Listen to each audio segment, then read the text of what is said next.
Welcome to Wednesday, a Wednesday edition of the Chico Bormann Show here on the Big Play Network. Good to have you along. If you are looking for where to find us, well, obviously, if you're looking at us or hearing us, you found us already. But other outlets, YouTube. Go to YouTube, type in the Chico Bormann Show, hit that submit button. On Twitter, we are always streaming live, and you can join that little partay at Chico Show CLE, and we are streaming there live as well. All right, lot to get to on this Wednesday edition of the program. Of course, 2 o'clock, always have a guest for you, and because it's Wednesday, that means we're going to talk some Major League Baseball with our good buddy and former All-Star second baseman, Bret Boone. We'll go around the diamond with him, his Seattle Mariners, after the Guards dropped the opener out in Seattle, then won 3 straight. And Guardians did fall to the A's last night. They'll be back at it again this afternoon, starting in about 2 hours or so, a little over 2 hours.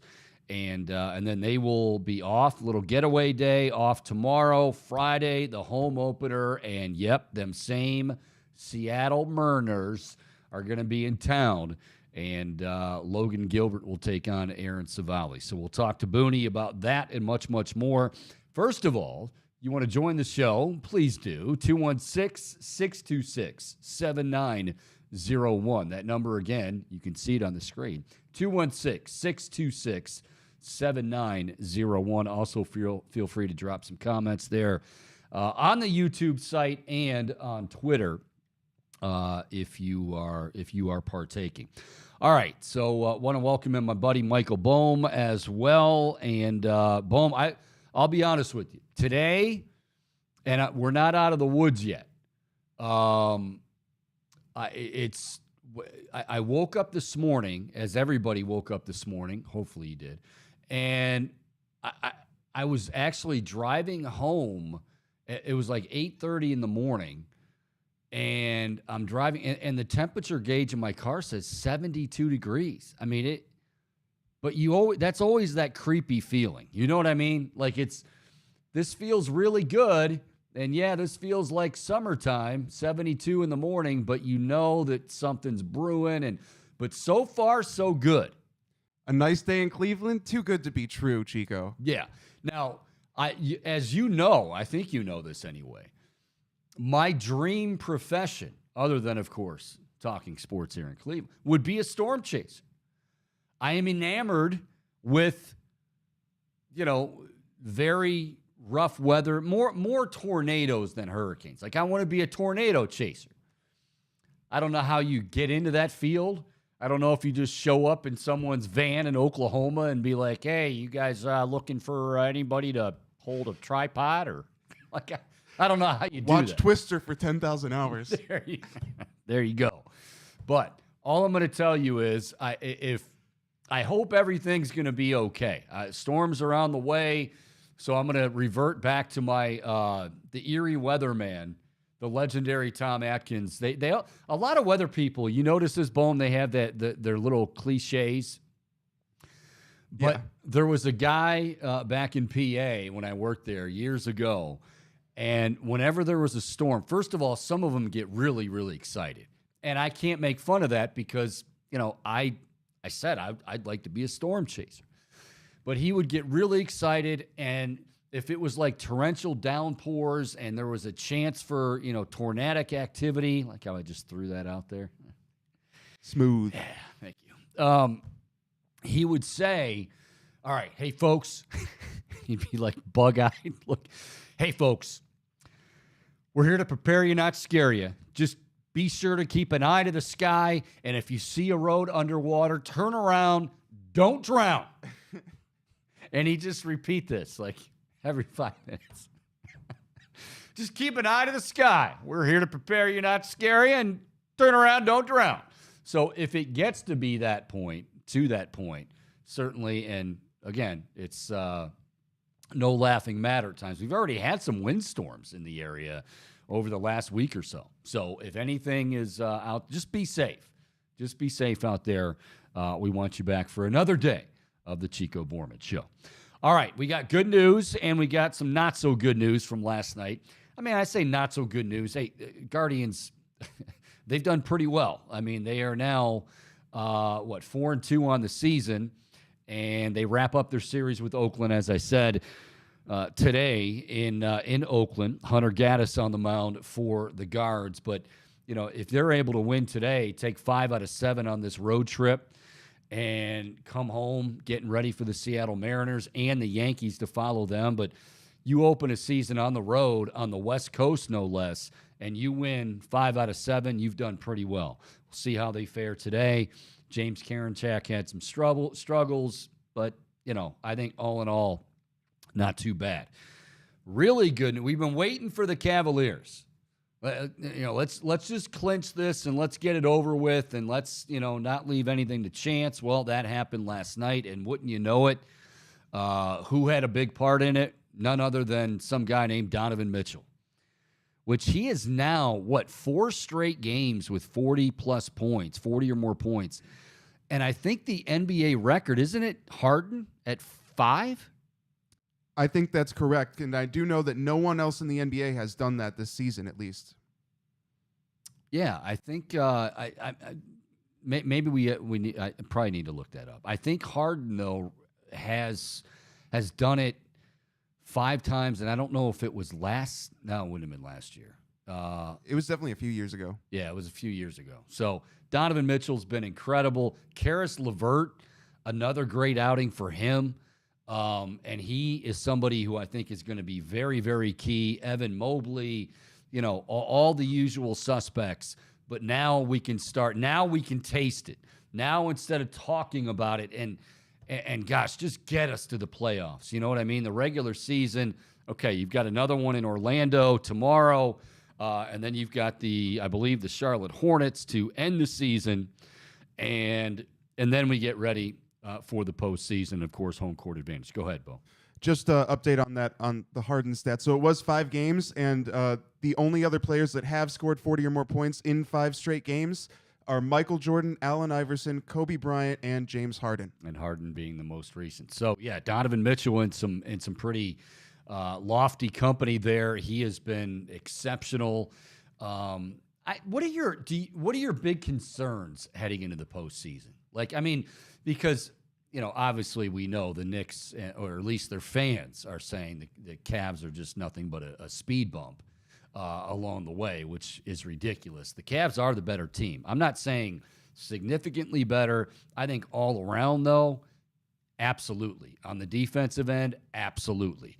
Now, you do question, that whole flipping the switch, and are they going to be overwhelmed at all? That's why I thought last year getting in, not just the play-in, but getting in to a postseason series, a real NBA postseason series, was very important for no other reason than you just get, you're always going to be nervous, but you somewhat know what to expect. Now they're going to have home court advantage, but the first time they go on the road and they're taking on the Knicks in the Garden, and the New York locals, I mean, my gosh, they win 3 in a row, and they're throwing things out in the streets. People are climbing light poles. You'd think that they won the lottery or something. So, it's going to be an intimidating atmosphere, but I think it's something that, you've got a few guys there that have been there before, and for the most part, even your young guys, and I'm looking at you, Evan Mobley, just don't seem to be fazed by much at all. But what would be, if you had to name a concern for the Cavs heading into the postseason, with just 2 regular season games left, what would it be? Well, I think overall, this Cavs team, it feels like one of the most complete rosters in the NBA. And I think that there's potential for anyone to be on their game at any moment. But there are also points that we've seen throughout the course of the season where it feels like certain players, you've been getting more of their downsides. Like Karis LeVert, we've seen sometimes where it feels like his play on the offensive side has been a hindrance to this team's offensive production. Lately? No, not lately. Oh. Of course not lately. I wanted to get to that. He's been on a tear lately. Yeah. I have fears that maybe it could revert back come playoff season, or certain things like bench production. Like that was mine. Yeah, I mean, Dean Wade, how much of a contributor are you really going to rely? Like, how much can you rely on him in the postseason? I think we expect JB to really tighten up those minutes on the bench. So we've been seeing a lot of minutes though from Mitchell and Garland here late in the season. I think that hopefully that doesn't wear on them, because I know for Garland, he's never actually experienced a full playoff run. So it's a lot of minor concerns, but I think if this team is hitting on all cylinders, if they bring that level, like their top, what we can expect from the Cavs, their full potential, right, I think they can go toe-to-toe with anyone. Yeah, I don't think it wasn't any big secret. JB had said not long ago, and I think it was right before the injury happened, but I remember him saying, like, you know what? We got to get these guys their minutes and get their minutes up, get them kind of used to what's going to happen come playoff time, because the Cavaliers they're not deep. They don't have a deep bench. The good news is, yes, like you said, and we've been talking about, Karis LeVert has really turned it on, and he's turned it on both ends of the floor. I think for the most part, you see, the offensive numbers. And what are you, Boom? You all right? What's going on? Sorry, call screen strikes again.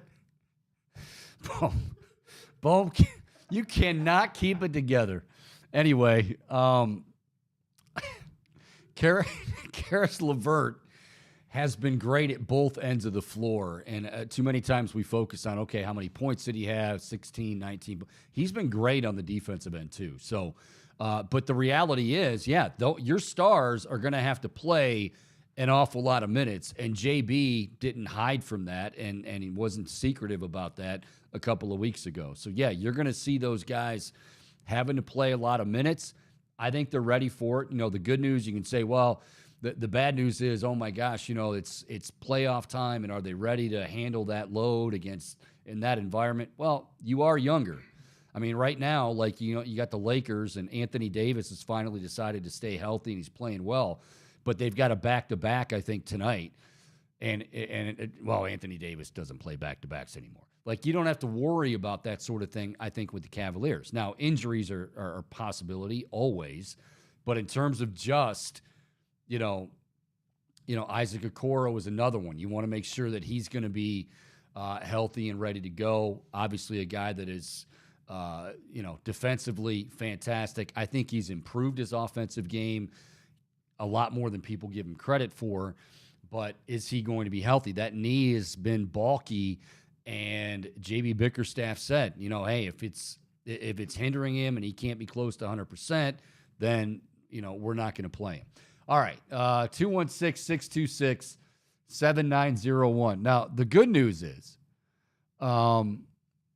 that I really can't see the fine print on that call screen, but I believe we have an anonymous. We don't deal with anonymous callers. Do we bring him up? Boom. I'll let you make the decision. I think we bring him up. I think he tried to say his name, and it's just an anonymous caller ID. Okay. Because there's clearly more details here. This automated system is really, really interesting. I got to say, I've never seen anything like it. I mean, it's good, but normally, you might be used to dealing with like a human being on the other end.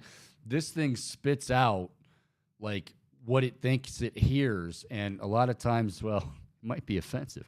All right, let's go to Anonymous, who is first up here on this Wednesday edition of the Chico Bormann Show. Hello, Anonymous.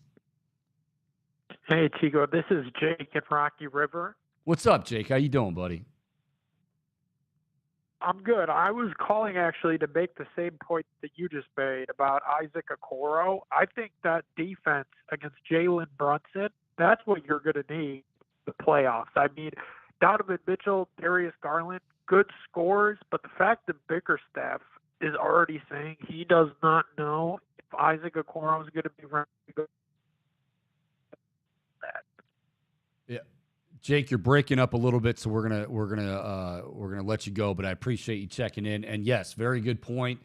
and one that we touched on there a little bit ago, but it bears repeating. I mean, that is, like I said, I know we get caught up on the offensive side of things, but this Cavaliers team, I mean, the reason for this great turnaround, in addition to some really, really great trades and some draft picks that, quite honestly, thank God that Evan Mobley fell to us at 3. I didn't know if that was going to happen, but he did.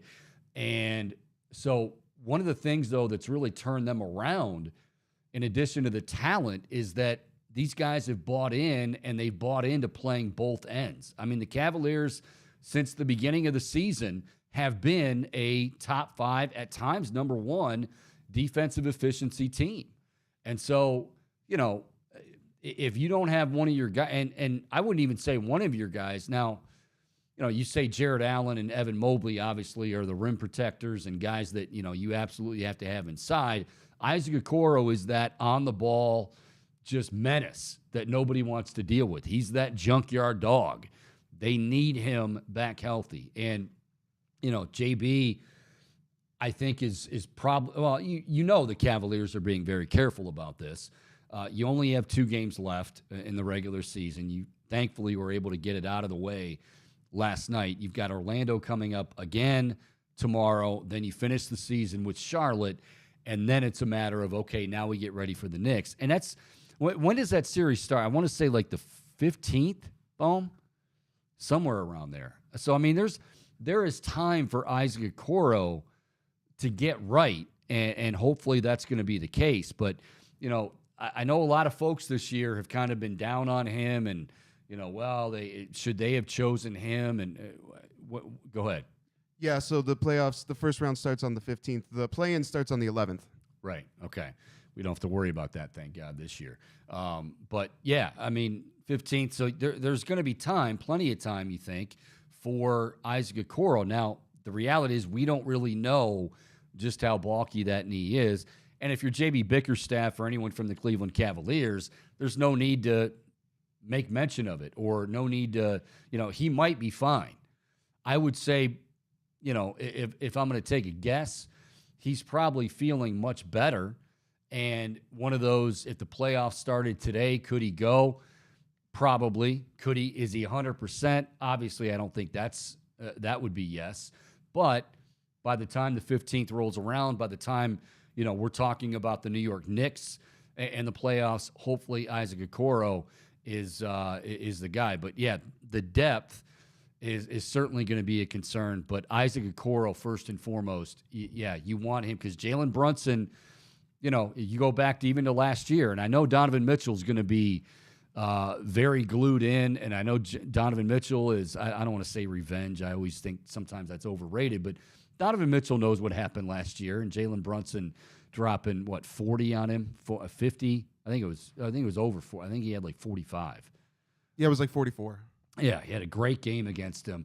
So, and I think this is a Cavaliers team that, while we focus on one guy, in this case, Isaac Okoro, everybody's involved. That's what kind of been the trademark in my mind of J.B. Bickerstaff's team, is everybody, communicating stuff that, we couldn't really didn't talk about because it wasn't present years ago with LeBron and company. And that's not necessarily just a knock on LeBron. It was just, we'll flip that switch. My feelings on flipping the switch. No way. And I think this team is more fun than the LeBron era overall. And to your point, that's not a shot at LeBron. Yeah. It's just a more well-rounded team. It was built organically from the ground up, from the absolute shambles that LeBron left it in. Again, not a shot at LeBron, but I'm just saying, they were in shambles. And this LeBron James line too. I want Bohm. Come on out here and get your whooping, Bohm.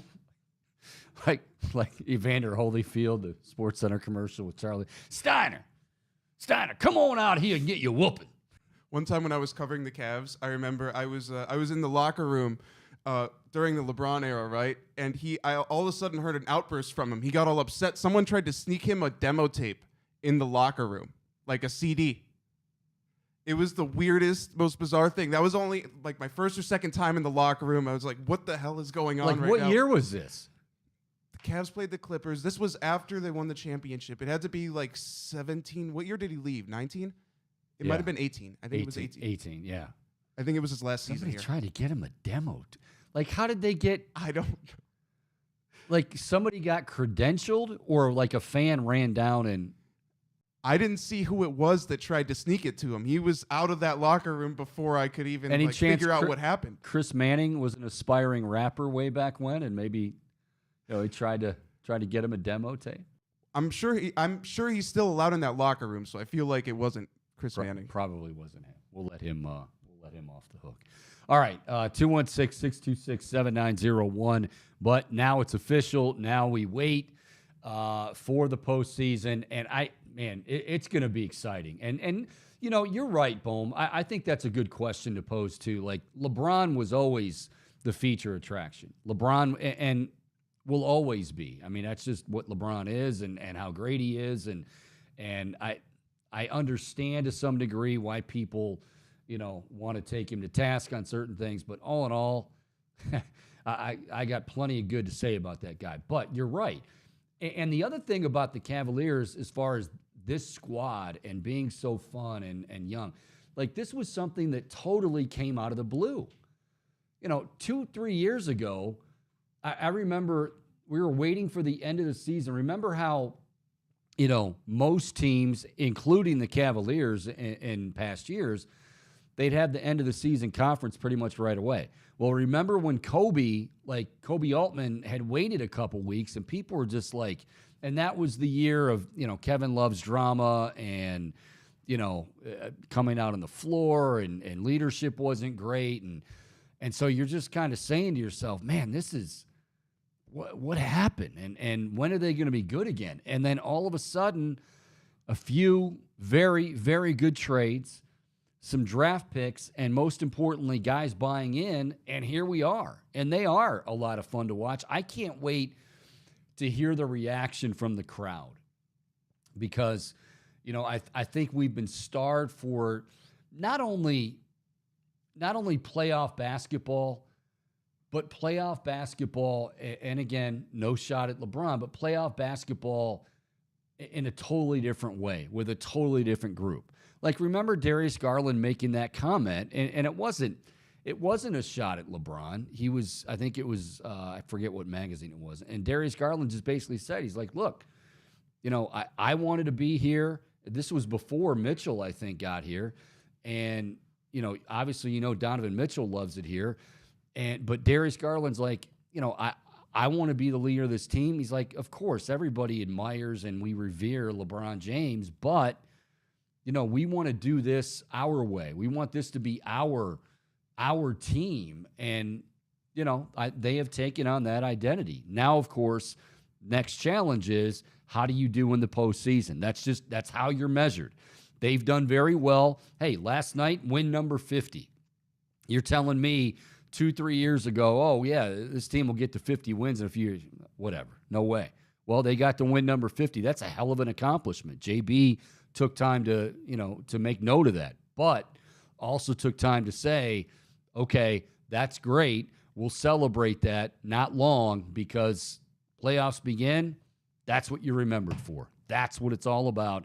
What are you going to do in the postseason? And Chico, to your point, and to bring it all full circle, I do think that LeBron said it best when he said nothing is given, everything is earned, right? And that was kind of the vibe that I got from that Darius Garland sentiment. I feel like if LeBron is just brought into the fold, it almost feels like that success isn't earned, because it's just, how do I put this? It feels like the way that this team was built was built the right way. It was built how every organization should model their franchises, how they should build them from the ground up, and then you bring in the pieces you need from the outside. But they drafted effectively. They traded very intelligently. Like the Jared Allen trade now looks like galaxy brain moves out of Kobe Altman. I like that. Galaxy brain moves. Good one, Bo. I like that. And I think that this team, how they operate, they're just hitting on all cylinders in my mind. Yeah, and I think the other thing is, too, like, it's not any big secret. LeBron comes in, if he were to come in, it's his team. You know what I mean?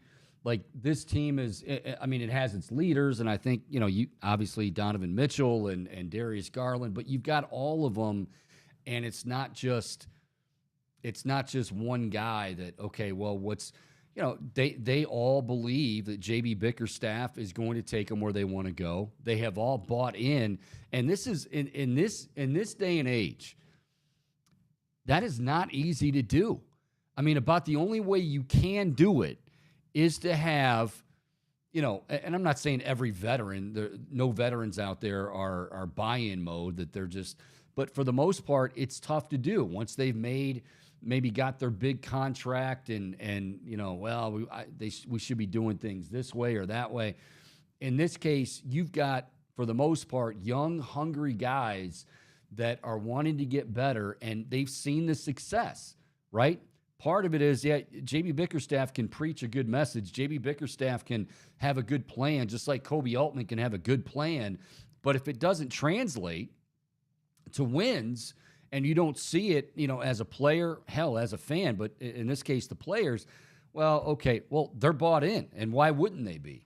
But now, again, how do you deal with, playoff expectations? And, the New York Knicks are a team that, They're good. I think the Cavs are better. No bias there, but I think they're better. And I think that, but this is, again, a couple things that I think are going to be imperative. And one is Isaac Okoro hopefully is going to be back healthy, or at least healthy enough to play some good minutes in this series. We mentioned the depth and how deep is JB going to go, and it might not be very deep. Like I said, these young guys, your stars, are going to have to log a lot of minutes. The other thing, and this is, I think, very, very important, like, don't get away. This is what I feel like young teams do in any sport. I feel like this is what young teams do in a postseason is, we get away from what we do best. Like, we're trying to do it all in one game, or we're trying to, and you just got to, do what you do best. And part of that is, yes, Donovan Mitchell is going to score a lot of points, and hopefully some, clutch baskets, and he just continues to roll. Again, 4 consecutive 40-point games. Amazing. But in the postseason, don't forget about Evan Mobley. Don't forget about Jared Allen. Like, make sure those guys are getting their touches too. And I don't mean that in terms of, if they don't get their touches, then they're, they don't care about the other end. No, those guys, great attitudes. They know what they need to do on the defensive end. But the bottom line is, I mean, you've seen Evan Mobley. My goodness, Evan Mobley has become a double-double machine. What is he the last, 5 games? He's averaging, I want to say, 22 points and 12 boards, something like that, 18 points, 12 boards. He's been unbelievable. And Jared Allen, the same thing. Don't forget about those guys. Don't try to remember the Knicks game, when they sped them up, and the Cavs started to try to run with them, the game that they lost, and that was one where you said to yourself, okay, that's the textbook. That's what you don't want to do. If you're the Cavaliers, you want to dictate the tempo, and I'm not saying it's the Princeton offense 4 corners, but yeah, you're more of a slower-paced team. That's what you are. You absolutely thrive on great defense. That's what you are. You also thrive with your big men. Yes, you have 2 guards that are electric and 2 guards that can really fill it up, but you can't forget about those guys down low. You can't forget about Evan Mobley because he can burn you. You can't forget about Jared Allen because those guys can contribute as well. When you got all those guys contributing, now all of a sudden you're putting a lot of pressure on that New York Knicks defense, and that's what I think they need to do. And to expand on that a little bit, I think it's interesting how Evan Mobley's production when he's on the floor with Jared Allen, when they can play together. Good point. I think it makes them one of the most dynamic defensive duos in all of basketball. And I saw a stat about how when Jared Allen is on the floor, they're in the top 5 percentile. When he's off the floor, it's significantly less. So it's good to have Jared Allen right now. And, God forbid anything were to happen to him. But I think that seeing him and Mobley out on that floor, they're going to bring a defensive force to this Knicks front court that is just going to wreak some havoc. And I really, I said this before, I'll say it again. I cannot wait to see, I almost said the Q, like Bernie said. You're so used to saying the Q. Rocket Mortgage Fieldhouse is going to be, it's going to be nuts. I mean, it is going to be rocking. And that's going to be fun. That's going to be fun. But we still, unfortunately, we sit here on April the 5th, and we still have 10 more days until this gets underway. But, man, you have something to look forward to. And, again, this is how you're shaped. This is how – and they don't – I know expectations. You'll hear fans say, well, they could win the East. Yeah, they could win the East. But, I mean, are they favorites to win the East? No, nor should they be. They should win this series, okay? They should beat the Knicks. Like, that should be the goal. And I'm not saying you stop there, but, that's part of it. Like, your expectations, yes, they're lofty, and that's fine, but we got to be realistic about it too. Last year, not making the postseason was a big deal because, again, you just can't – that experience just can't be replicated. And speaking of playoff experience, we actually got a question on our YouTube stream. And feel free, anyone, to chime in, leave a comment, and we'll try to answer it on the show. Shout out to Mikey D.A., who's asking, would still having K-Love in that locker room during this playoff run make a significant impact, speaking to playoff experience? It would have some impact. But, again, if the guy has to be on the floor, right? If we're talking about veterans – like, Donovan Mitchell's been there, although he's, young himself, but Donovan Mitchell's been there. He has the experience. Karis LeVert even has some experience.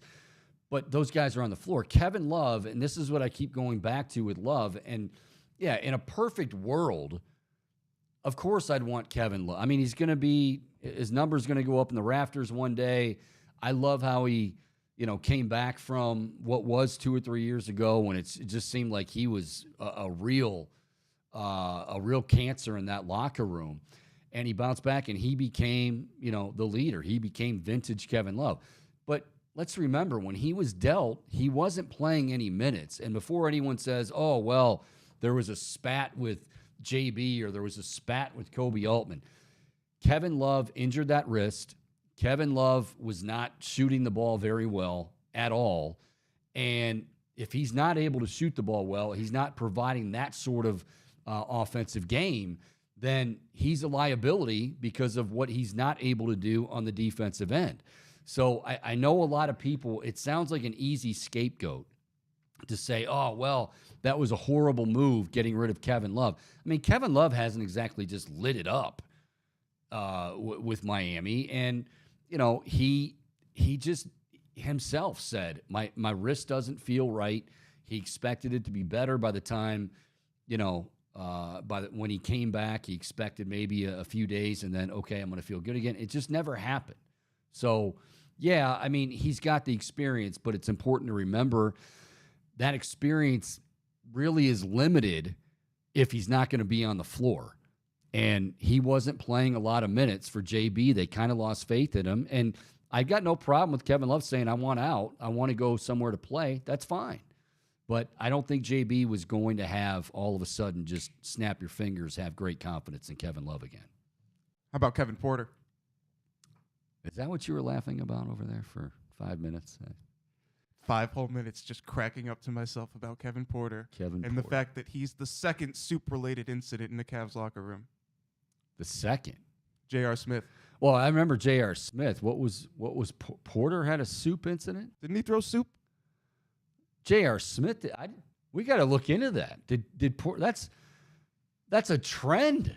Now, J.R., I mean, we believe it was chicken enchilada. J.R.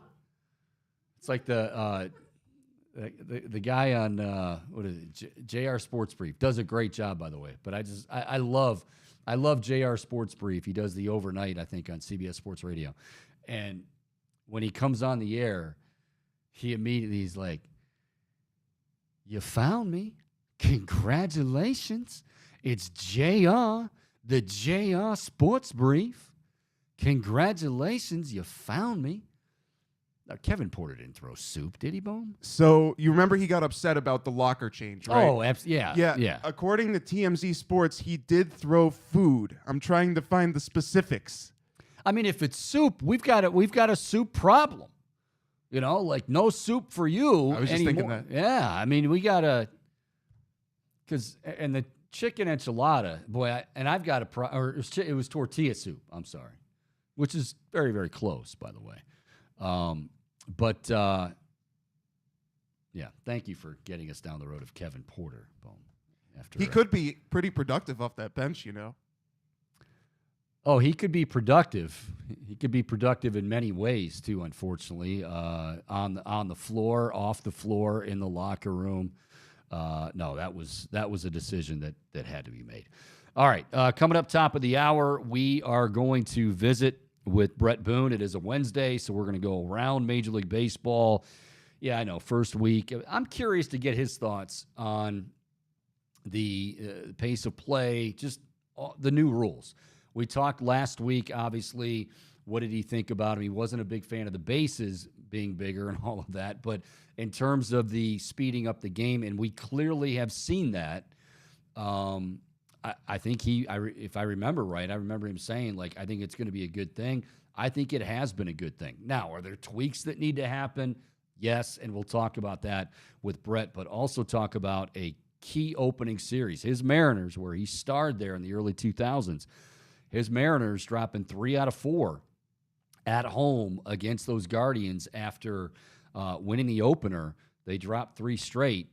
And we'll see those Mariners, obviously, again, the home opener coming up on Friday. Guardians, by the way, will be in action here in about 90 minutes or so, taking on the Oakland A's. They lost last night trying to get the series win today. Hunter Gaddis will be on the bump. Also, and we'll get into this a little bit after Booney, but this isn't a surprise to me. And 216-626-7901. This isn't a surprise to me necessarily. But the draft is, April 27th? Boom, do I have that right? First day? I think that's right. Sorry, I'm really putting you to work. I know you're thinking a Kevin Porter joke, so I apologize. Yeah, I'm trying to find what food he threw.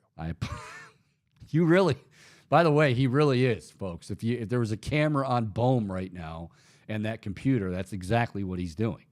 The draft is, in fact, April 27th. Yeah. So the Browns, as many of you know, 2 third-rounders, 2 fourth-rounders, 2 fifth-rounders, I think just 1 sixth and 1 seventh. So they do have 8 draft choices. But when you're waiting until number 72, there is not going to be, there's not going to be a whole lot of talk, a whole lot of lead up. But I will say this, I don't think there's a whole lot of talk at all in the NFL. This feels like, I could be wrong, but this really feels like a couple of years ago, not Browns related necessarily, but a couple of years ago, remember when Adam Schefter dropped that bomb and Mark Schlereth was also tweeting it out about maybe Aaron Rodgers going to Denver? It was like right before the draft started. I vaguely remember it. And then they wound up with Russ. You don't remember. But it was before that even. But that was we heard initially all the talk about Aaron Rodgers, and yeah, I mean, because outlets like ESPN have to have segments on it. It's, well, could he become a Jet? Maybe he's closer to becoming a Jet. But there really hasn't been many storylines going on in the NFL, which makes it seem like on draft night, on day one, so if you're looking for a reason to watch the draft, you're a Browns fan going, well, they don't draft until the third round with that first of 2 picks in the third round. There could be a lot of movement, a lot of action, a lot of movement, and a lot of decisions made. Like Lamar Jackson right now. What happens with Lamar Jackson? He's still, and I don't know, Boom, I don't know if you saw this, but Lamar Jackson, we know what he's asking for, like $250 million guaranteed. Odell Beckham Jr., like Baltimore, it feels like they're kind of going off the rails a little bit. And this is usually a Ravens organization that's pretty buttoned up. And I'm not saying that they're not still, But like the Lamar Jackson thing isn't going well. And then Odell Beckham Jr., remember a while ago when we heard rumors about, oh, he's looking for $20 million. And I'm like, I remember saying to Padone here in studio, I'm like, Odell's not getting $20 million a year. What are you, crazy? And so like we started thinking, I said, well, 8 to 10, maybe 10 to 12. Odell wants $15 million and the Ravens are seriously considering it. But if you're Odell Beckham Jr., let me just say this. I know we got Booney on vacation, by the way, willing to come on with us. That's a big. Well, I'll tell you what I'm gonna give him when he comes on. But Odell Beckham, if you're Odell Beckham Jr., why are you going to other than they're gonna pay him? But like, let's say you have an opportunity to go to the Jets. Wouldn't you want to be? If we assume Aaron Rodgers is going to be the quarterback of the Jets, wouldn't you want to be there? Like the Ravens aren't necessarily known for like, you're going to throw it all over the yard. And that's not a slight to Lamar Jackson. It's just kind of what they do. Lamar's favorite receiver for however long has been the tight end, Mark Andrews. And, great running game, or at least an offensive line built to that. Now, I'm not saying they're not changing some things, but that just struck me as odd. So, like, everything's kind of been, you had the flurry with Aaron Rodgers and with Lamar Jackson, but now everything's at a standstill. And so it feels like on April 27th, we're going to have Shefty bombs going off right and left. I don't know. All right, I'll tell you what we're going to do. We're going to step aside for a minute or two here, and we're going to get hooked up with our good buddy Bret Boone. Opening week in Major League Baseball, a lot of exciting stuff. The Guardians taking 3 out of 4 from Booney's Mariners. They're going to have a chance to renew pleasantries again coming up this week. Friday, the Guardians home opener, and it'll be against the Mariners. So we'll talk about that and get his thoughts on just the opening week, the new rules, the pace of play, speed game. We're talking 2-hour baseball games. What's Booney think about all that? We'll talk to him when we come back. It's the Chico Bormann Show, right here on the Big Play Network.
All righty, welcome back on this Wednesday, the calm before the storm, maybe. We've been hearing all day about high winds and 70-mile-an-hour gusts and rain, but it's just kind of... I can't hear you.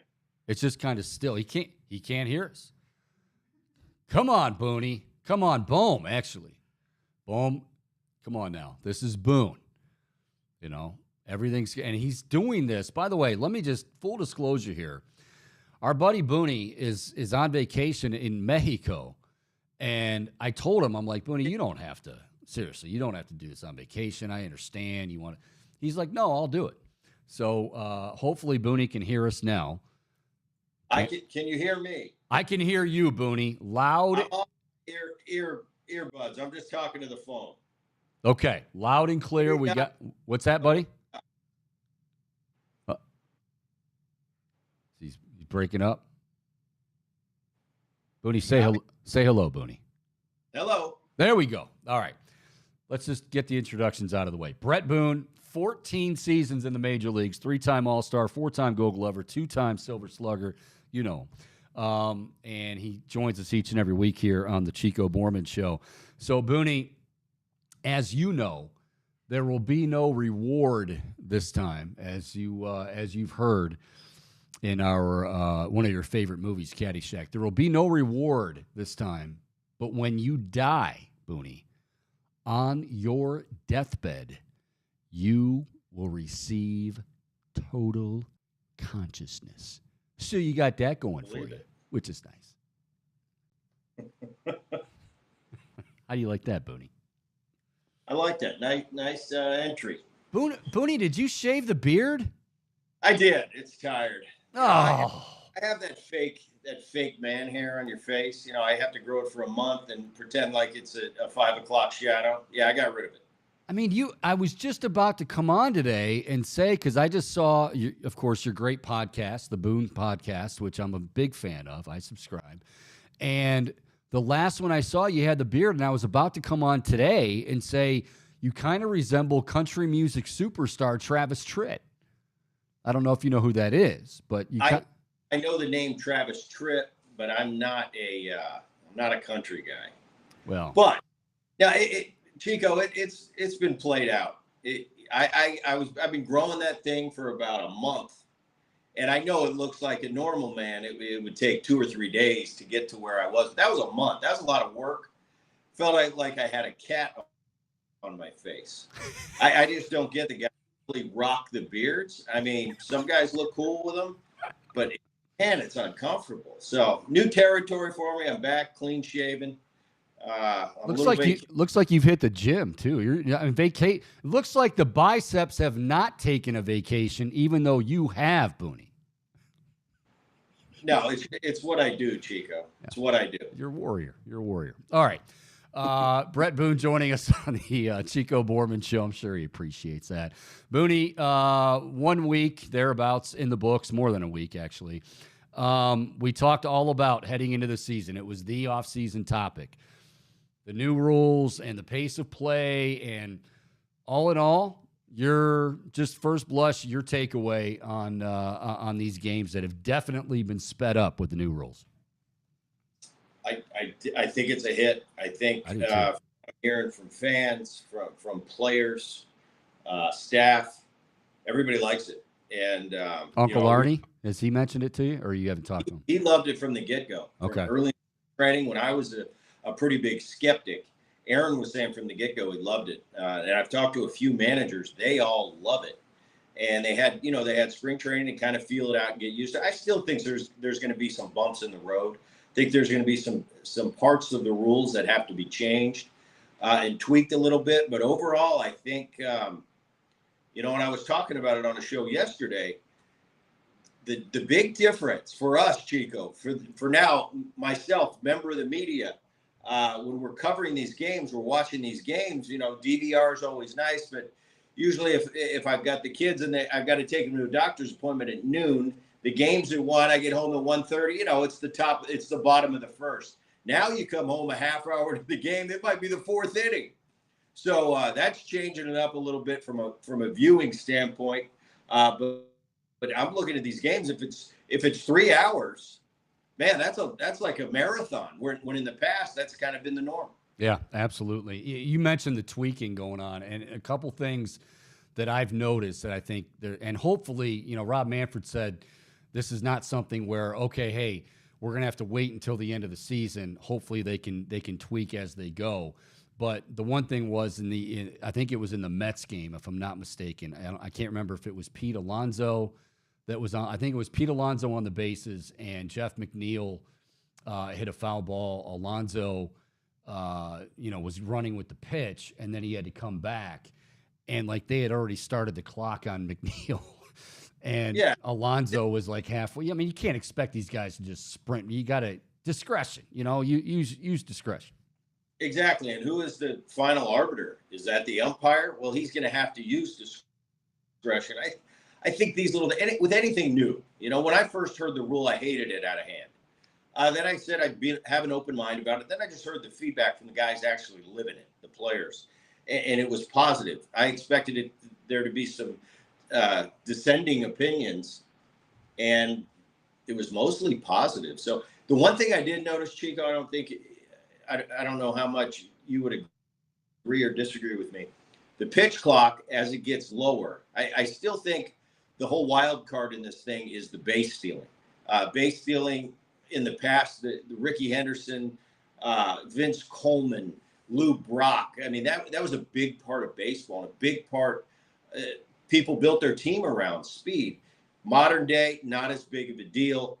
But I think we're going to get back to it a little bit. And these players, especially the plus elite base runners / base stealers, are really going to take advantage of this, because pitchers, when they're cramped or when they're in a bind, they know they've got that pitch clock in their mind. That's the first thing in their mind. And they see that thing ticking down to 3, 2. I think you're going to see base stealers taking huge advantage of that, because the last thing on the pitcher's mind when he's scrambling to deliver the pitch to not get a ball called on him is that runner at first base. So I think you're going to see a big tick up in that, and really taking advantage of the clock when it's waning down. I don't like the idea of, and I realize one of the things they're trying to get away from in order to speed up the game is, and you know this as well as I do, obviously more so. All right, the guy's standing on first, but I just want to send notice that, hey, I've got my eye on you. I'm going to lob the ball over, and so now they've changed the rule where you only get 2 throws over, and if you throw a third time, you either have to get them or it's a balk, which I think is it seems a bit drastic to me. What do you think? Beyond drastic. I mean, that's advantage to the base runner times 10. Right. And especially the good ones. I always use, because he's the North Star of base stealers in the history of the game, a Ricky Henderson type base stealer. You throw over twice to Ricky in the middle of a count. I mean, you might as well just stop the game like the intentional walk is now and put him on second base. He's going to be laughing at you like, you can't throw over here, and you're going to hold me. So I just think, yeah, that is a little silly. I wouldn't have the 2 throw over. The reason I think they went to the 2 throw over is because they don't want to give you ways to nil and void the pitch clock. Yeah. Because if you throw over endlessly, anytime you're in a bind, you can just step off and do that lob throw to first, stall as much as you want. Whereas in the past, I at second base could come in and give you a breather. The next pitch, the shortstop come in and give you a breather. Catcher can make a visit out to the mound. Now it's not. It's really on a time clock. I don't know.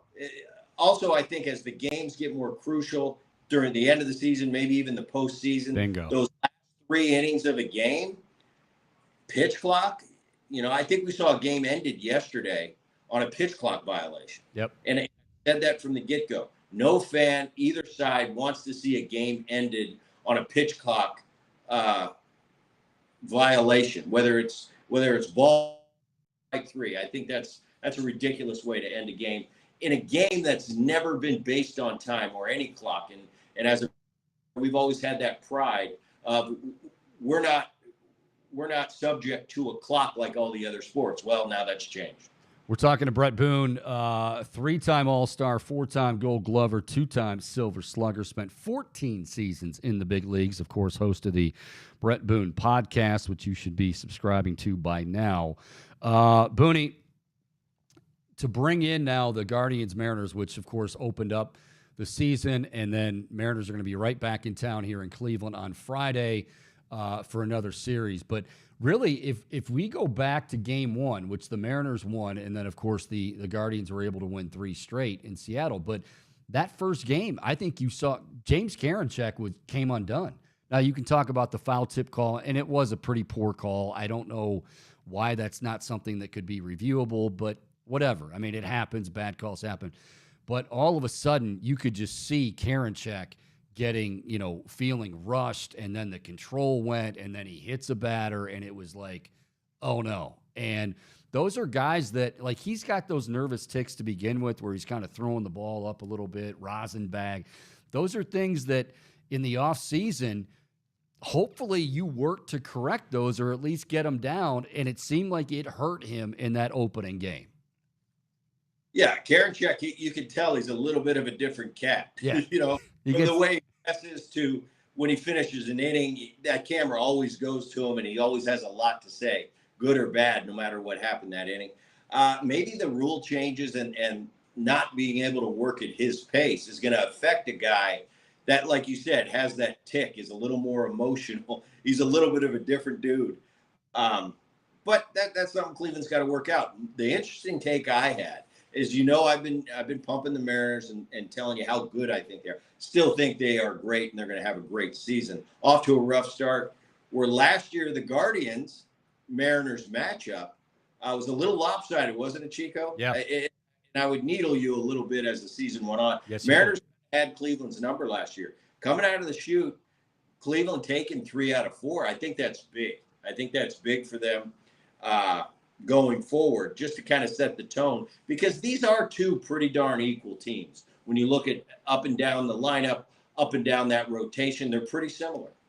You know what I thought was interesting, too, and watching that game, and we've certainly noted this on both clubs many times, even going back to last year, but especially now, bullpens. Like, I don't know which way. To me, it's a coin flip. All I know is, like, Matt Brash came out, and, that dude is beyond filthy, and then you've got Sewald, and then you've got Andres Munoz. Now, the Guardians have, Trevor Stephan, and they've got obviously Emmanuel Clase, who I know got roughed up a little bit last night. But, man, those two bullpens, it might be 1-2. In whatever order you want, they might be the best bullpen in baseball. The bullpen for the Seattle Mariners, the thing I noticed a year ago, and it's pretty much the same bullpen, is there's a lot of different guys doing it a lot of different ways. It's just not power arm after power arm. You've got some unique deliveries in that Seattle bullpen. Different. You mix a Castillo in. You mentioned Munoz can hit 103 miles an hour. Wow. Really good. Brash, young player, highest ceiling probably in that bullpen. I mean, he is, like you mentioned, he is nasty. A little bit. He's got to hone it in a little bit. He's still learning on the job. His stuff is so electric that he can get away with it, but he gets in trouble throwing strikes, locating pitches, because he's wrapping that slider so hard. A lot of young players that you come across, that I came across in my playing days, would take advantage of that ability not to be able to throw a strike and make you throw a strike. Sometimes he has trouble with that, but if he's on, Brash can be unhittable. I think that the bullpens are very comparable, and I think what brings Cleveland's bullpen close to the Mariners' bullpen is the X factor at the end. You mentioned he got roughed up. I'll tell you what. Clase comes into the game. He's one of the few guys I watch in the game, because the big leagues is all about location. If you can locate your fastball, locate your slider, that's how you pitch. It's not about velocity. It's not about stuff. If you're in the middle of the plate with great velocity, great slider, but you're in the middle of the plate, big leaguers are going to get you. Clase is different, and I think he's an exception to that rule. He can come out throwing that 98, 99 mile an hour cutter. It is so nasty. He can miss in the middle of the plate and still dominate.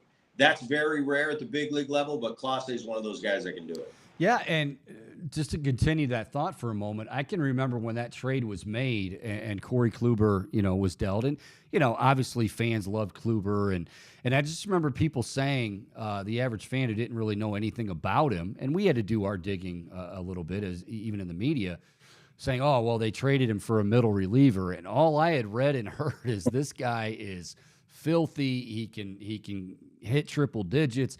But to your point, and this is what I think is interesting, is you're right. He's a guy that could easily, if he wanted to just try to blow guys away and just go mano-a-mano each and every batter, each and every night, every time he's out there, but he plays the soft contact. Like, how many guys I don't hear about those guys anymore.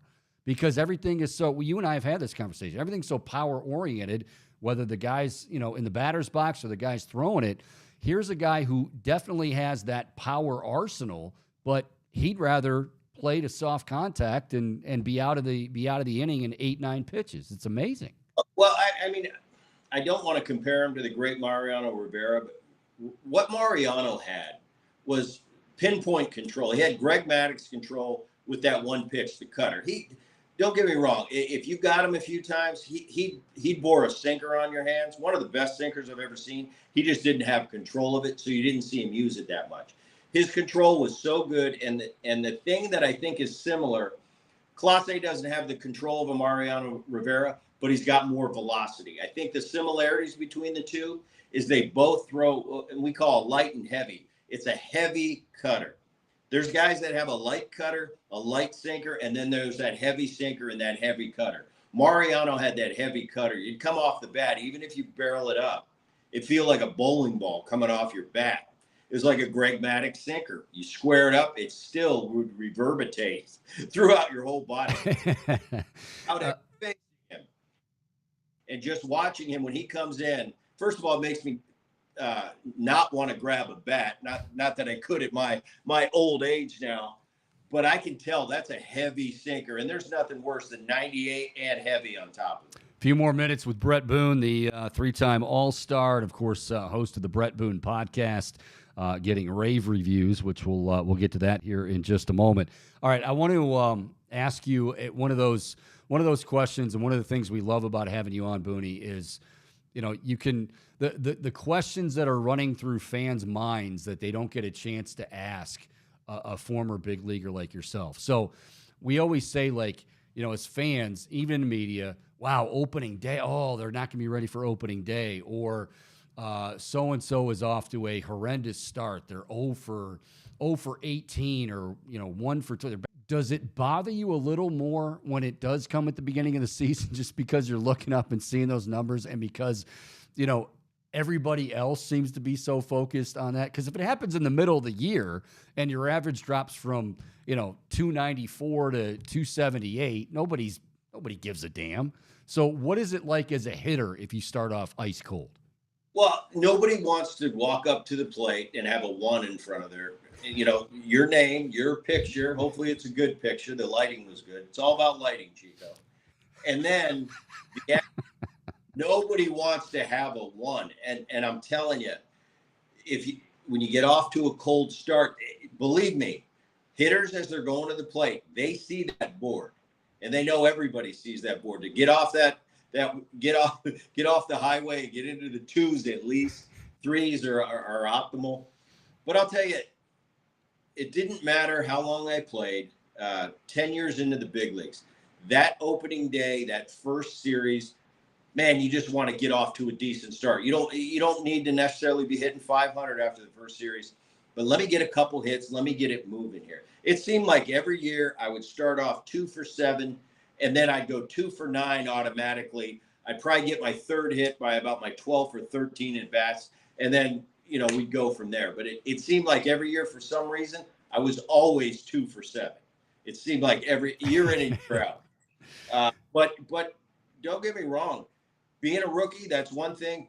Being a veteran, you still have those opening day butterflies. I don't think it's anxiousness or nervousness. It's just that butterfly. Like, let me get off to a good start. Let's get a couple wins under our belt. Let me get a couple hits. You're always looking for that first home run, that first double, that first RBI. But that first hit, once you knock that out, you can breathe a little bit. Okay, let's move on with the season. So, Booney, I mentioned, obviously, the Guardians' home opener is coming up this Friday against the Mariners. And then following the Mariners, big series with Uncle Arnie's New York Yankees. Now, I don't know if you're still going to be in Mexico, but we'd love to have you here. And I would, I would take it upon myself to kind of parade you around town. Now, if you'd like, you can stay in my extravagant, 1-bedroom apartment in Cleveland Heights, Ohio. But any chance that we can get Maverick to Cleveland for that series? Does Big Play have a jet? It's funny you say that. Now, we don't have our personal jet, but our studios are at Burke Lakefront Airport, which you've probably flown into numerous times and you just didn't even know it. I can find a jet out there. It might be illegal and I might never see you again, but I could probably find a jet out there and pick you up. But you have a personal, the Boone podcast personal jet? I'm kind of. We're working on it, Chico. We're working on it. All right. Right now we're just flying commercial. Oh, come on. You're better than that. Boone.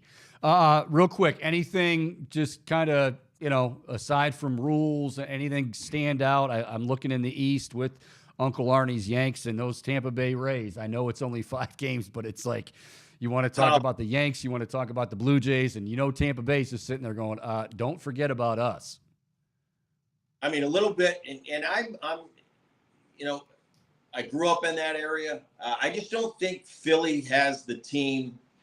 I think that's my one thing. Everybody's picking Philly because of what they did. They had an unbelievable run. I'd be surprised if they did anything close to that. To start off 0-4 was a little bit shocking to me.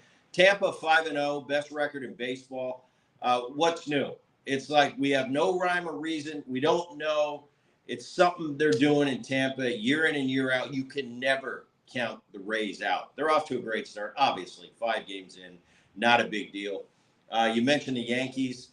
They're coming out of the chute injured as usual. Rodon and Severino are on the shelf to start the season. Guys have picked up the slack. It's just too easy in the season. Minnesota leading the Central Division.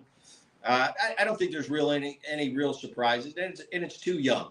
We got to get 3 weeks, a month in to see how the good teams, if they're separating themselves from the mediocre teams. But so far so good. Rules first week, get that first week over with, and they'll be off and running. Again, the host of the Bret Boone podcast, and you should be subscribers by now.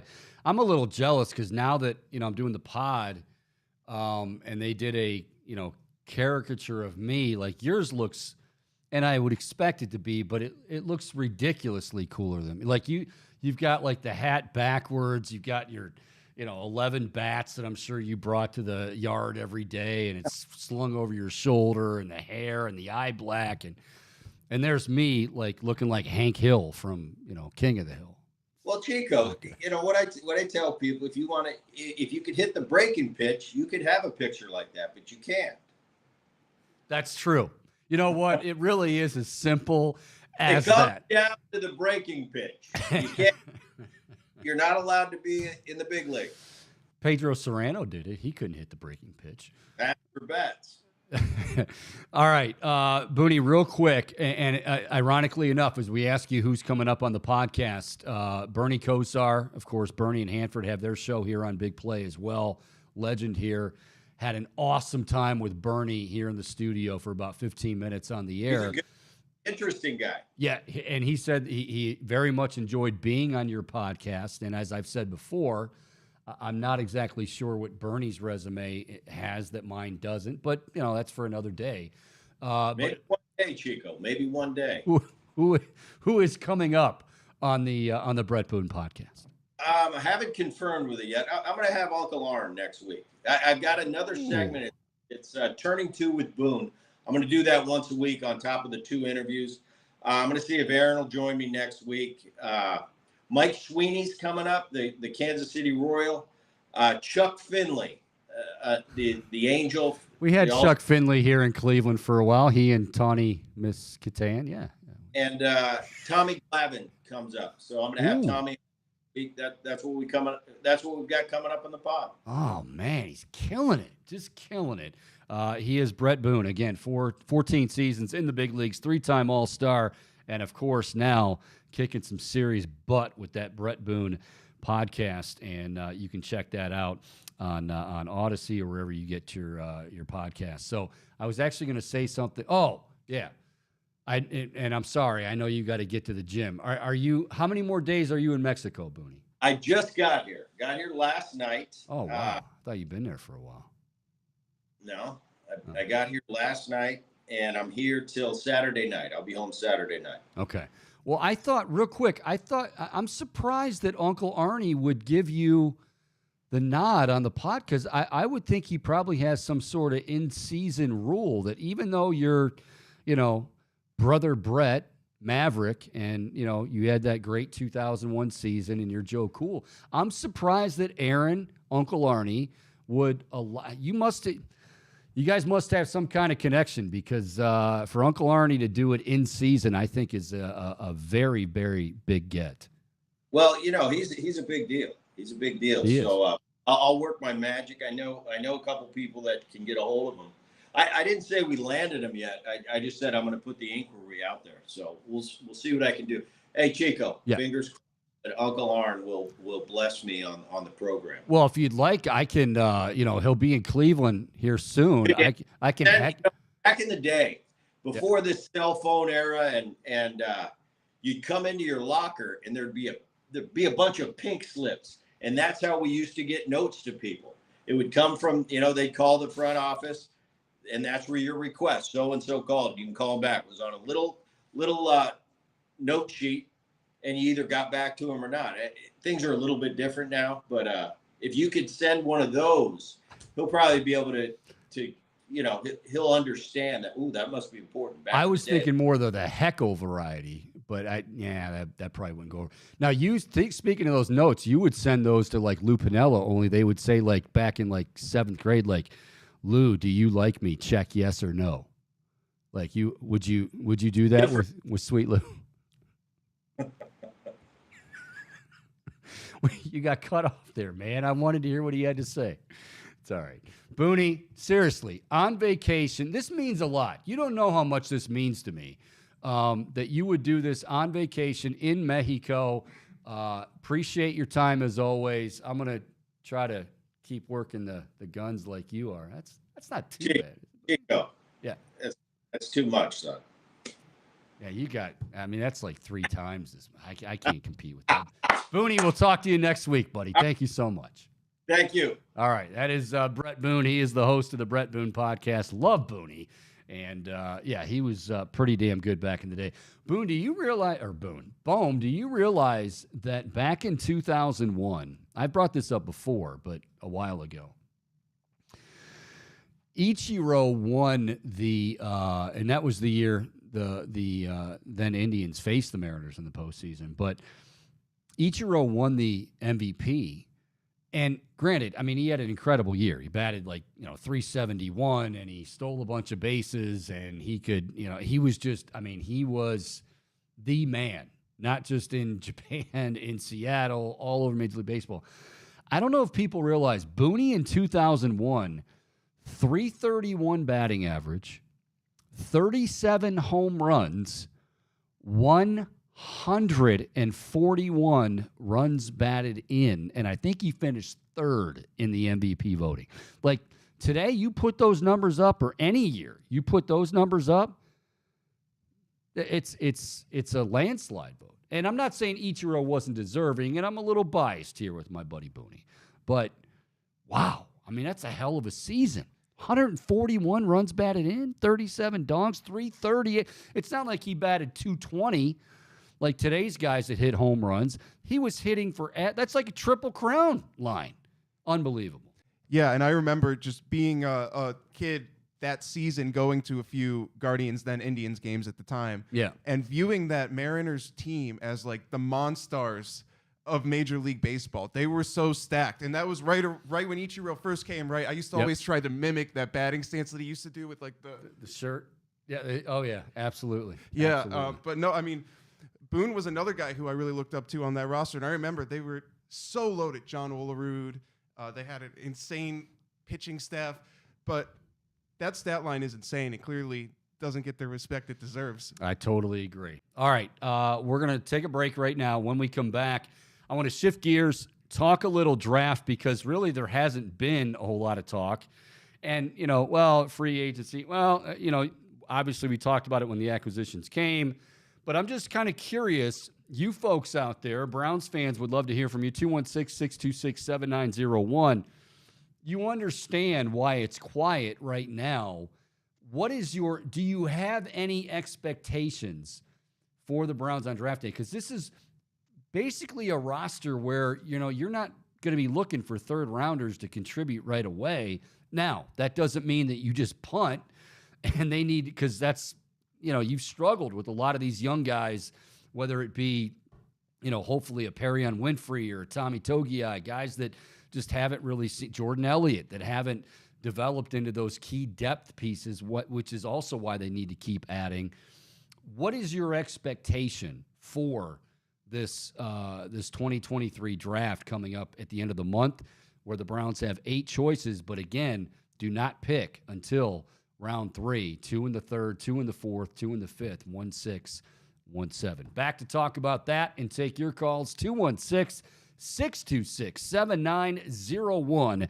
It's the Chico Bormann Show right here on the Big Play Network.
All righty, welcome back. A little over 20 minutes to go here on this Wednesday edition of the Chico Bormann Show here on the Big Play Network. You can also find us on YouTube, Chico Bormann Show, and on Twitter at Chico Show CLE. Always fun and catching up with our good buddy Bret Boone.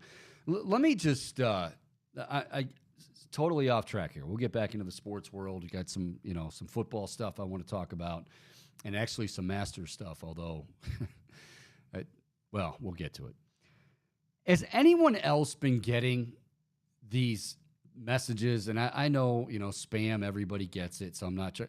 But like every day for the last 2 weeks, I've been getting this message that says something along the line, I'm paraphrasing, but something along the lines of, your settlement has come in.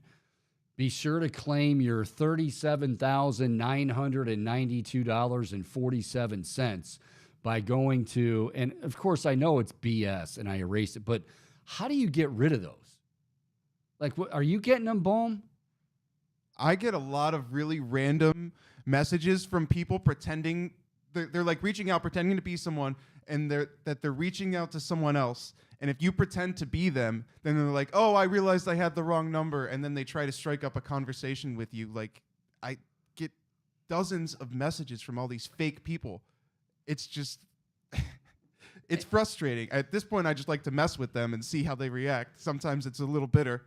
I would love to do that. And like I said, I'm okay a couple of times because usually then, you hit stop but I've done everything. Now I'm getting, now I've reverted to obscene language. Not very mature, but it's upsetting me because it's been every day for like 2 weeks now. And I just got one. I just came back into the studios after the break, and I got another one. This one says, "Your payment is received!" ! Your new phone will arrive within 4 days. Already have a phone. Happy with the phone. I didn't pay any of you anything. Leave me alone. All right? The words of Ryan Leaf, knock it off, all right? Okay. Sorry, I just wanted to get that off. Cut it out, you guys. I love seeing then Junior Seau like has to run it. The late great Junior Seau, like, all right, what's he yelling about now? No, it's been driving me crazy, and it's just I didn't know if it was just me. I know everybody gets them, but this has been like every day for two weeks, saying that my settlement has come in. I mean, if I would have legitimately had all of these settlements that have come in and cashed in on all of them, I'd probably be in the neighborhood of about $4.5 million richer, Bo. Like, it's been that many. It's just that easy, Chico. Yeah, but I choose not to because I'm very humble and I, leave it on the table for somebody else. Always the philanthropist. Yes, I am, and in the words of George Costanza, a kick-ass philanthropist. All right, 216-626-7901, 216-626-7901. Okay, draft is coming up on April the 27th. That's the first round. Browns are not going to have a selection until the third round. They'll have 2 in the third, 2 in the fourth, 2 in the fifth, 1 in the sixth, 1 in the seventh. So I think automatically, and it's not a bad thing. Like, it's not a bad thing. It in terms of like interest level, yeah, it's not as great. But, one of the things we've said over the years since the Browns have become better, but not as good as we thought they were on track to be. But one of the things I've always said is, wow, second contracts, right? Wow, what a great problem to have. Like, is Nick Chubb gonna? What's his price gonna be? And Denzel Ward and these are great issues to have if you're a talk show host or if you're anybody. If you're just friends talking at the water cooler at work, like, wow, the Browns finally have decisions to make on guys they drafted, which means they actually panned out. What a concept. Years ago, they never did. It was just bomb after bomb after bomb. So this is, it's good. They made a huge trade, obviously, bringing in a very well-documented quarterback in Deshaun Watson. We hope that he, from a football standpoint, hope that he returns back to Deshaun Watson from a few years ago. But just from a fan standpoint, like I'm just curious, what are your expectations for the Browns draft? Like, is anyone out there thinking, oh, they're going to, I mean, and like I say, before the break, I said this is not to say, well, you're basically punting. It doesn't mean anything. Oh, no. And I guarantee you, obviously, Andrew Berry and his great staff are not taking that approach. But you're not looking for any day one starters, really. I mean, if they emerge, great. Like, if you can find, here's the thing. If you can find a rotational guy, forget about a starter. Your starters are already there. I mean, they're acquisitions and they've had to revamp. And if you can find somebody who is a rotational piece who's going to get time, that's a win. That's a huge win, because right now they've got guys that, I mean, I don't know what's going to happen. Like, and not just because there is a new defensive coordinator in town, a new sheriff in town, and Jim Schwartz, which that's another topic I want to address a little bit later. But I don't know. It feels like these are, while they're important guys, I can't imagine many fans are thinking, oh, they're looking at hopefully a couple of day one starters or a guy that's going to see. I don't think that's going to happen. I find that to be an unfair expectation, Chico. That being said, MJ Emerson, it would be the exception. And I think that fans, because Andrew Berry did it once, I think fans are going to have that standard set from Andrew Berry. You got one. Why can't you do it again When this did they year? Draft MJ Emerson? He was a third-round pick, was he not? He was a third-round pick. And, okay. And that's not to say that, well, okay, different, I guess. When I say rotational guy, because I guess in my mind, I'm thinking on the D-line. Now, wide receiver is going to be in play. I mean, we've seen all of the, and of course, Michael Wood's going down, man. That's terrible again. But I think, I'm thinking on the defensive line. If you can find somebody that can mix in, I mean, nobody's going to take Myles Garrett's spot or Obo's spot or any of those guys for the most part, but they need to find guys that are able to give those guys a breather, and even on the inside. And I mentioned our guy Tommy Togiai hasn't really done a whole lot, and Jordan Elliott for like the past 2 years, all I've heard is, and especially like in training camp, man, he looks good, he's going to break out, and then womp womp. Now, I don't know if that's him. I don't know if some of that's like with Jim Schwartz. I feel like we are, and I don't have a problem with this, but I do feel like everybody just feels like he's going to be that magic elixir. Like, oh man, now all of a sudden it's going to come together. Now all of a sudden, guys that weren't playing to their potential are going to play to their potential. And look, that's why you bring in a guy like Jim Schwartz. But is that too much to ask, or is that a reasonable ask from Schwartz? Yeah, and when specifically with this defensive line, it's hard to have a ton of faith in it. I was curious what you thought, just because you did ink 3 new defensive linemen over free agency. Yeah. Do you still think that the line is going to be the priority in draft? Because I do agree, and I expect it to be addressed. I just don't know necessarily that, in my opinion, should be Andrew Berry's focus with that very first pick that you have. I mean, at this point, I think and again, this goes back to the third round. When you get to the third, you have no idea. Like with the first round, you can get, and we often do, and we have for so many years, unfortunately, like you lock in on one guy and we say, oh, that's going to be who that is. And and then you're overanalyzing, paralysis by analysis, talking about one guy or maybe 2 guys. In this case, by the time you get to, pick 70 or whatever it is, wherever they're at, the 2 picks in the third round, who knows what the draft board's going to look like? You think, well, this guy could possibly slide. That guy could be tagged in the first round, end of the first round, or early second round. I think, I think they're trying, because the one area that you need, I mean, you always need depth everywhere. We know that. But I think right now, and if you go back to what Jim Schwartz, like his days in Philly, plays a lot of guys on the defensive line. You couldn't do that last year. So, I mean, I think it's got to be on the defensive line. I think you're just looking for, but this is where I kind of go back to that question. Like, is it reasonable to think you're going to find somebody who's going to play, you know, a lot of snaps in the third round of the draft?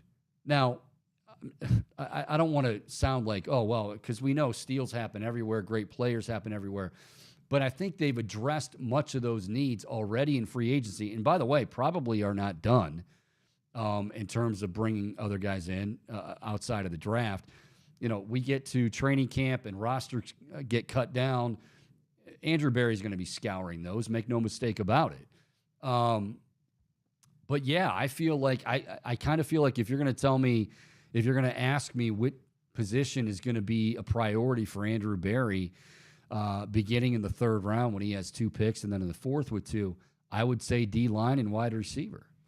And I think you bring up a good point. And first off, let me just start by saying that this isn't like bashing Andrew Berry or anything. No. But you raise a good point in that so far it does not feel like this organization has been able to draft a serviceable defensive lineman on their record based in, you know, on the tenure of Andrew Berry. And, you know, Myles Garrett, having him, like, that's kind of a no-brainer pick, and Andrew Berry didn't draft him. But since that point, and since Berry has inherited the helm as general manager, it really feels like they haven't been able to find some of their guys that they're looking for. Now, hopefully, because obviously coaches play a big part in the scouting process. And so hopefully Jim Schwartz's insight can be more serviceable than what we've had here in the past. And that's kind of what leaves me with my fingers crossed. And see, the other thing that goes along with this, and 216-626-7901, if you want to chime in here, I think, and it's no secret, you know, Andrew Berry, while he's had some nice picks over the years, and he has, and he's brought in some nice guys like, you know, as far as free agency, Anthony Walker Jr., you know, and he's going to be back healthy and hopefully a great leader for them, which they desperately need. But that's just it. Not only did you not hit on a guy like Perrion Winfrey, and maybe, I don't know, maybe he has an off season, but you brought in a guy that was a head case, and you kind of knew that he was a head case. I mean, he had some issues at Oklahoma, and yet you still did. The Jadeveon Clowney thing. Like, these are things that are still, and it's not necessarily, you know, it is a knock on Andrew Berry because he's not going to be perfect, and nobody should expect him to be, and I don't expect him to be. And I think if I look at the big picture, I like the job Andrew Berry's done, but I think there has to be definitely a huge focus on, okay, we're bringing in talent, and I know you're not always bringing in choir boys, but it's got to be more of a priority now. Like, getting guys that stop saying tough, smart, accountable that are not tough, smart, accountable. And that's got to be a priority on draft day and beyond, but certainly on draft day. Like, you know, we were all excited about Perrion Winfrey. I'll be the first to say, I mean, we love he's running down a hall, or I don't even know where the hell he was at. And he's talking about I was a dog since I was birth, or I don't, it was just crazy. One of the greatest press conferences I've ever seen. Yes. Oh, entertainment value. Yes, it was. And now it's become cliche in Cleveland. He gets us. Oh yeah, because he played to the dog thing, and he was practically foaming at the mouth. Barking and everything. Yeah, barking, everything. And then all of a sudden it's like, he's DNP. He's not dressing. He's not even traveling with the team. He's not practicing this week. So it was like, come on. Like, and these are guys that I'm not asking the world from them, but they've got to be contributors. And that's what I'm saying with this draft. Like, I'm not expecting, if they find that guy or 2 guys, God forbid, you can have more than one, that step in right away, and man, they're pushing the envelope and they're pushing guys for playing time. Great. You've done your job. And that's what teams like Kansas City and Philadelphia, that's what they do. But I don't know what's realistic as far as expectations for this draft. You do have 8 picks, and they're going to make good use of those. But what are you looking for? What should be the priority? Maybe we don't know just yet because maybe there's still some more signings to come. But I think right now they're in full draft mode. I've got to believe that the front office is in full draft mode, and there's going to be signings later. But I think right now they're focused on the draft, which is in, where's it at, Kansas City? I think it is Kansas. Boom, I'm putting you to work on that Google machine. I mean, these are all like simple questions. I should really just know this stuff. Well, I should too, but I think it's Kansas City. I'm almost positive. But yeah, I Andrew Berry has done a pretty good job, no doubt. I'd give him a solid B. But I think the idea of now where do these guys, where are these guys going from here? And the younger guys that you did draft, are they going to be able to be developed? Are they just going to be busts? You feel better with Jim Schwartz at the helm, but we got to start going back to, you can't preach tough, smart, accountable. And even Jadeveon Clowney. I mean, Jadeveon Clowney, you not only went after once, you went after twice. And that guy's comment towards the end of the year about, well, they want to put Miles in good positions and not me. And I mean, could you find a more selfish dude? And it wasn't like there wasn't some of that out there with Jadeveon Clowney already. So he's really got to make certain, in my mind, he's really got to double, triple, quadruple check and make sure that these guys they want to play football. They love the game of football, and they also have no issue putting their ego on the shelf, which is not easy to do. I don't want to make it seem like it's easy to do, because in today's climate, it simply is not, which is why when guys like Belichick had done it for so many years, and, granted, you've got to get great players too, and great quarterbacks certainly help. Mahomes in Kansas City, Brady when he was in New England, but ultimately that culture is about, I'm playing for the guy next to me. Even though we roll our eyes, it's vitally important if you're going to put together a consistent winner with your football organization. Yeah, I mean, Bill didn't treat Tom Brady any differently than his long snapper. I feel like Brady, I can find somebody at Foxborough High to make that pass. Yeah, well, why don't you go ahead and do it? Wouldn't you like Brady to say that? Maybe he did. I don't know. Is it in Kansas City? It is in Kansas City. It is in Kansas City. Okay. All right. We are out of time on this Wednesday. Obviously, plenty to get to tomorrow. I do want to get into the Masters a little bit. Like, I'm going to be following the Masters because, well, it's the Masters, and I'm a golf fan. But it feels so different from following the Masters in years past. Whether, Phil Mickelson. I don't even know how I feel about Phil. And I was a huge Phil fan. I guess I'm rooting for him, but now he's just like a clown show. And he enjoys it. Like, come on, man. But I feel like we're rooting more for Live versus PGA, and even EK said it. Casillas said it. Like, yeah, hey, I want to see a little dust. I want to see, some words fired back. It's going to be a very awkward Masters, and I don't know if I like it or don't like it. I need to have more golf storylines, and I feel like there aren't many golf storylines other than the obvious and Live versus PGA. People want more drama, Chico. People Yes. live for the drama that has nothing to do with them. Because Yes. when it does, then you don't want it. Think the real world. The Yeah. real world MTV, which, yes, I got hooked on, and back in the days of VCRs and DVDs, and, yeah, I taped it. I admit it. Were you a Jersey Shore guy too? Was not a Jersey Shore guy, but, now we all hear about Mike the Miz. I liked Mike the Miz before Mike the Miz was cool. When Situation? Mike the Miz, yeah. No. Mike the Miz, The wrestler? the Miz, What yeah. does he have to do with Jersey Shore? Was he on it?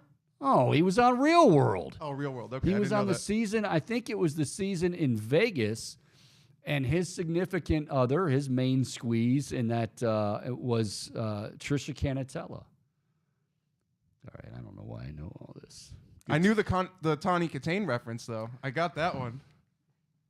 It's pretty sad that I know that. I mean, there's really no I knew it. but there's no excuse. I shouldn't. That's terrible. All right, we're out of time. Thanks to Bret Boone, kicking butt as always. Check him out on his podcast, the Bret Boone Podcast. Michael Bohm, well done as always. We'll be back with you again tomorrow as we get closer and closer, not only to the Guardians home opener, Cavaliers in the postseason for certain against the Knicks, and that's going to be a little bit of a wait. But we've got plenty to talk about, and we'll do it again tomorrow at 1 o'clock. Until then, make it a great Wednesday evening, everybody. See ya.